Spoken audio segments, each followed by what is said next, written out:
ഉരുൾപൊട്ടലിൽ നൂറുകണക്കിന് പേരുടെ ജീവിതവും ജീവനോപാധികളും നഷ്ടപ്പെട്ട വിലങ്ങാടിനെ കൈവിട്ട് സർക്കാർ. ദുരന്തം കഴിഞ്ഞ് 2 മാസമായിട്ടും പുനരധിവാസം പ്രഖ്യാപനത്തിലൊതുങ്ങി നിൽപ്പാണ്. നിയമസഭാ ഉപസമിതിയുടെ സന്ദർശനം പ്രഹസനമായി. ഇനി എങ്ങനെ മുന്നോട്ടു പോകുമെന്ന ആശങ്കയും നിരാശയും പങ്കുവയ്ക്കുകയാണ് വിലങ്ങാട്ടുകാർ. ജനം വാർത്താ പരമ്പര തുടങ്ങുന്നു. വിലങ്ങാടിനെ വിലങ്ങിടുന്നവർ. മുന്നറിയിപ്പിനെ തുടർന്ന് ജനങ്ങളെ മാറ്റിപ്പാർപ്പിച്ചതിനാൽ മാത്രമാണ് വിലങ്ങാട് വൻ ദുരന്തമൊഴിവായത്. പക്ഷേ ആ ദുരന്തത്തിന്റെ വ്യാപ്തി ചെറുതായിരുന്നില്ല.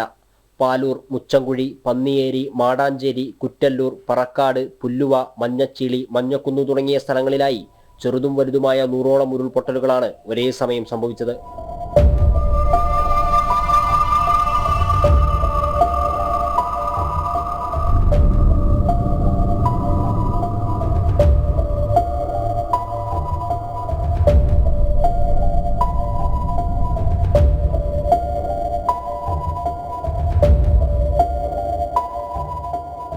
എണ്ണൂറിലധികം ആളുകളെ ദുരിതാശ്വാസ ക്യാമ്പുകളിൽ മാറ്റിപ്പാർപ്പിക്കേണ്ടി വന്ന ദുരന്തമാണ് വിലങ്ങാട് സംഭവിച്ചത്. റിട്ടയർഡ് അധ്യാപകനായ മാത്യു കളത്തിലിന് ജീവൻ നഷ്ടമായി. 230 കർഷകരുടെ 162 ഹെക്ടർ ഭൂമിയിലെ ഇഞ്ചി, മഞ്ഞൾ, വാഴ, തെങ്ങ്, കവുങ്ങ്, ജാതിക്ക, ഗ്രാമ്പുച്ചെടി, കൊക്കോ, കപ്പ, കാപ്പി, കുരുമുളക് തുടങ്ങിയ കൃഷി പൂർണ്ണമായും നശിച്ചു. ഭൂമി ഒരിക്കലും ഉപയോഗിക്കാൻ സാധിക്കാത്ത നിലയിലായി. ഒന്നിനും ഒരു നഷ്ടപരിഹാരവും സർക്കാർ നൽകിയില്ല. ഇപ്പോൾ ഇവിടുത്തെ ഏകദേശ നാശനഷ്ട കണക്ക് സർക്കാർ എടുത്തത് 300 കോടിയാണ്. അതിനൊക്കെ മുകളിലാണ് ഇവിടുത്തെ കണക്ക് എന്നാണ് നമുക്ക് പറയാനുള്ളത്. കാരണം ഇവിടെ എല്ലാ പ്രദേശങ്ങളിലൊന്നും സർക്കാരുകളോ അല്ലെങ്കിൽ വിവിധ ഉദ്യോഗസ്ഥന്മാരോ എത്തിപ്പെടാൻ ഇവർക്ക് സാധിച്ചിട്ടില്ല. ചെറുതും വലുതുമായിട്ടുള്ള ഉരുൾപൊട്ടൽ ഉണ്ടായിട്ടുണ്ട്.